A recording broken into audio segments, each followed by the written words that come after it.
এখানে একটা কাকতারুও আছে দেখেন, ভিতরে কিছু পোকা দেখেন, এই যে একটা পোকা, এই চলে গেল। জমিতে আবাদ করলে 60-70 হাজার টাকা ইনকাম হয়, মানে ডাবল লাভ, ডবল লাভ আছে। 56,977 বর্গ মাইলের দেশ আমাদের বাংলাদেশ, যেখানে প্রায় 40% মানুষের প্রধান পেশা হচ্ছে কৃষিকাজ। আজকের এই ভিডিওতে আপনাদেরকে দেখাবো বাংলাদেশের কৃষিকাজের অসাধারণ কিছু টেকনিক এবং বাংলাদেশের উত্তরের উপজেলা সৈয়দপুরের কৃষিকাজের বিভিন্ন অ্যাক্টিভিটি। সকাল সকাল আমাদের যাত্রা শুরু হয়ে যায় ফিল্ডের দিকে। আমরা যেই জায়গাটাতে যাব সেই জায়গাটার নাম একটু পরে বলছি। সৈয়দপুরের রাস্তাঘাট বেশ পরিচিত, অনেক উন্নত হয়েছে আগের চাইতে। আমরা যাচ্ছি মেইন শহর থেকে একটু বাইরে, একটু গ্রামের দিকেই। এই দিকে রাস্তাটা হয়ে আমরা ঠিক বাম দিকে চলে যাব। আমরা আজকে যে প্রজেক্টটা ভিজিট করব এটার নাম হচ্ছে বেটার লাইফ ফার্মিং, সংক্ষেপে যেটাকে বলা হয় BLF। এটা মূলত হচ্ছে IFC এবং বায়ার ক্রপ সায়েন্সের একটা যৌথ পার্টনারশিপ প্রজেক্ট। এটা মূলত হচ্ছে একটা centre, better life farming centre. এই সেন্টারটাতে মূলত কৃষকরা আসেন তাদের কনসালটেন্সি নিতে, তারপরে তাদের পণ্য কী কী লাগবে বা কী ধরনের ওষুধপত্র লাগবে সেগুলো জানতে আসেন। এই বেটার লাইফ ফার্মিং সেন্টারটাকে যদি আরেকটু ভালোভাবে দেখায় তাহলে অনেকটা ভিতর থেকে এরকম। ঢুকতেই আপনার চোখে পড়বে বিভিন্ন জায়গায় বিভিন্ন প্রোডাক্ট, এবং মাঝখানে যিনি সেবা দিয়ে থাকেন বা তরুণ উদ্যোক্তা তিনি বসে থাকেন।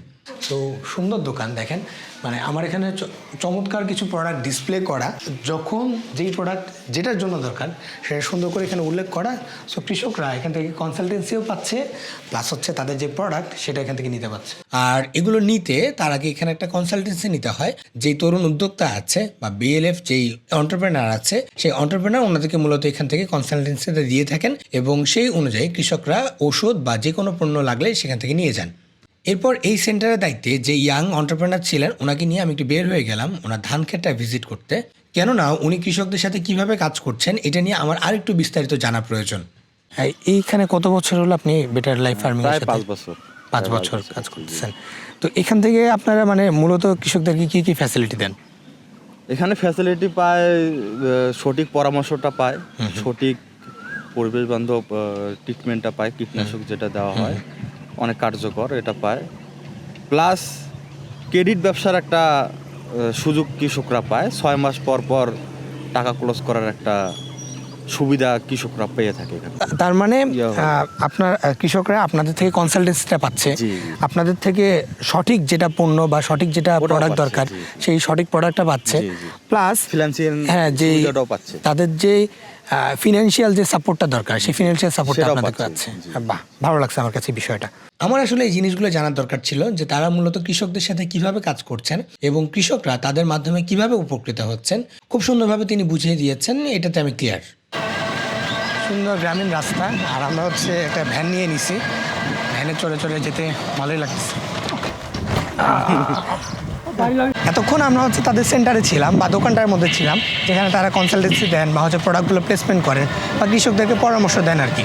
তো এখন আমরা একেবারে ফিল্ডে যাচ্ছি, যেখানে কৃষকরা কাজ করে থাকেন বা কৃষকরা কীভাবে তাদের আদার্স যে অ্যাক্টিভিটি এগুলো করে থাকেন এটা নিজের চোখে দেখার জন্য আমরা এই সেন্টার থেকে বের হয়ে সরাসরি একটা জমির দিকে যেতে চাই, যে জমিতে মূলত কৃষকরা আবাদ করছেন এবং তারা কিভাবে উপকৃত হচ্ছেন সেটা জানতে চাই। মাশাআল্লাহ, মানে এপাশে যদি দেখাই পুরোটা হচ্ছে ধানের ক্ষেত, এপাশেও একেবারে ধানের ক্ষেত। আমরা একেবারে ধান ক্ষেতের মাঝখানে নেমে যাই, দেখতে চাই যে বেটার লাইফ ফার্মিংয়ের মাধ্যমে কৃষকরা কীভাবে উপকৃত হচ্ছে। প্রথম স্টেজে আমরা দেখব যে তাদের ফসল কতটুকু ভালো হচ্ছে বা কীরকম ফলন হচ্ছে। আমরা এতক্ষণ আপনাদেরকে ধানের শীষটা দেখালাম, অর্থাৎ এই যে দেখেন ধানের যে ফলনটা এটা কত সুন্দর হয়েছে।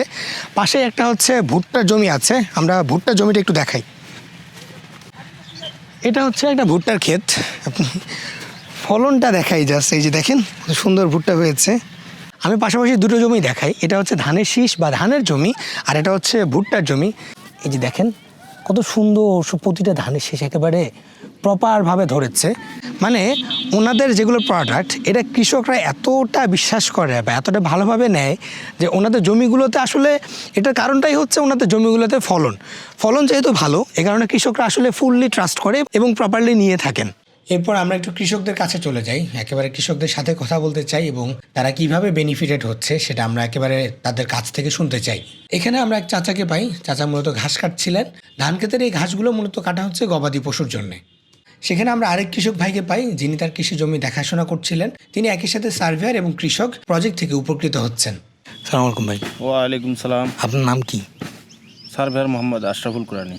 সার্ভেয়ার, আপনি সার্ভেয়ার? জি। আচ্ছা আচ্ছা, এই পুরো এলাকা সার্ভে করেন নাকি? হ্যাঁ, তা আপনার আবার জমিও চাষাবাদ করি। কয় কাঠা বা বিঘা জমি আছে আপনার? আমার 10 বিঘা 60 দন যাকে বলে, 60 দন। আচ্ছা, 30 শতকে 1 দন, হ্যাঁ। এরকম জমি আবাদ সাবাদ করি আমরা। কি আপনার ফসল কি? ধান, ধান। জি। এখন ধান চলছে, আগে কি ছিল? আলু ছিল, আলু ছিল। আলু তুলে আবার ধান লাগাইছি। আমরা নতুন একটা স্পটে চলে আসছি। এইখানে মূলত আমরা একটা মডেল ফার্ম দেখব এবং তারা যেভাবে এখানে মডেলটা তৈরি করে এবং যেই এগ্রি ফার্মটা যেটাকে বলা হয় সেই এগ্রি ফার্মটা আমরা এখানে দেখব। আমরা চলে আসি আরেকটি জায়গায়। এখানে মূলত আমরা তাদের যে মডেল ফার্মিংটা আছে, বিএলএফ মডেল ফার্মিং, সেটা একটু এক্সপ্লোর করে দেখব। আমরা এই মডেল ফার্মে এসে জায়গাটা একটু এক্সপ্লোর করে দেখতে শুরু করি। এখানে মূলত চাষাবাদ করা হচ্ছে টমেটো এবং টমেটোর পাশাপাশি ঝিঙ্গা, চিচিঙ্গা এরকম আরও কিছু সবজি আছে যেগুলো তারা চাষাবাদ করছেন। এদিকে দেখো কত সুন্দর টমেটো হয়েছে। এই যে এখানে দেখো, এই যে কত সুন্দর টমেটো, কাঁচা পাকা টমেটো, তাই না? ওই যে ওই দিকটা দেখো, ওই দিকটা দেখো, সুন্দর টমেটো, ওটা টমেটো খেতে। এখানে মূলত তারা যেরকম মডার্ন টেকনোলজি ইউজ করেছেন প্লাস কিছু ট্রেডিশনাল সিস্টেমকেও তারা অ্যাপ্লাই করেছেন। এখানে একটা কাকতারুয়া আছে, দেখেন। এসব কাকতারুয়া যদি এখন সচরাচর খুব একটা দেখা যায় না। এ অনেক ঝাঁঝালো একটা গন্ধ থাকে।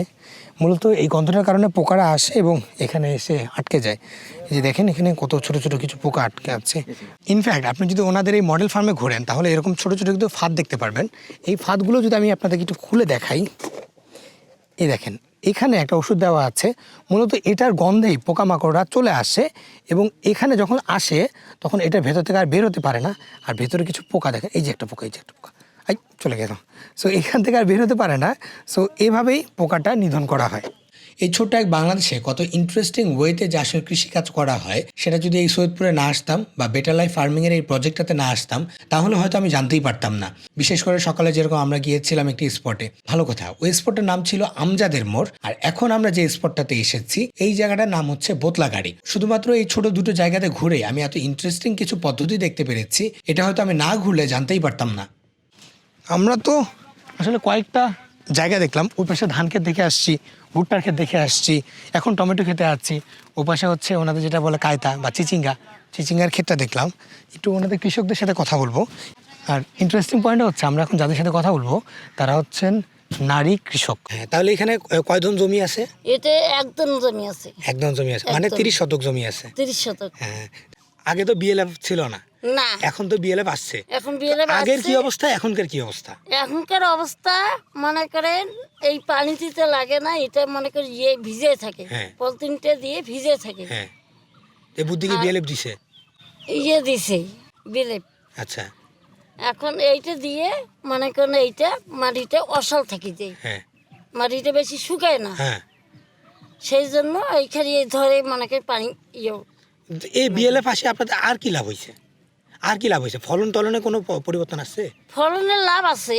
কিরকম লাভ? আগে লাভ মনে করি যা হয়েছিল 10 মণ, সে জায়গায় হয় এখন 20 মণ। মাশাআল্লাহ। আসলে বাংলাদেশে আমরা শুধু কৃষক বলতেই যেরকম পুরুষ কৃষক বুঝি বা কৃষক ভাইদেরকে বুঝি, ব্যাপারটা এরকম না। প্রচুর নারী কৃষক কিন্তু বাংলাদেশে আছেন এবং বাংলাদেশের নারীরা প্রতিটি সেক্টরকে যেরকম এগিয়ে নিচ্ছেন সেরকমভাবে এগিয়ে নিচ্ছেন বাংলাদেশ কৃষিকেও।